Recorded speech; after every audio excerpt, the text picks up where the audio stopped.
بسم الله الرحمن الرحيم نحمده ونصلي على رسوله الكريم أما بعد فأعوذ بالله من الشيطان الرجيم بسم الله الرحمن الرحيم أحسن كما أحسن الله إليك সম্মানিত দর্শক শ্রোতা কোরআন সুন্নাহ এবং বাস্তব জীবনের আলোকে উপকার সম্পর্কে আমি আমার একটি অনুভূতি আপনাদের সামনে প্রকাশ করছি।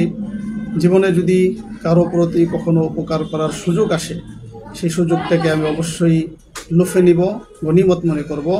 তবে এই উপকারের কোনো বিনিময় যার প্রতি আমার উপকার করার সুযোগ হলো তার কাছ থেকে আশা করব না, বরং তার ক্ষতি থেকে আমি আল্লাহ পাকের কাছে পানাহ চাবো এবং আল্লাহ পাকের কাছে এই উপকারের বিনিময় আশা করব।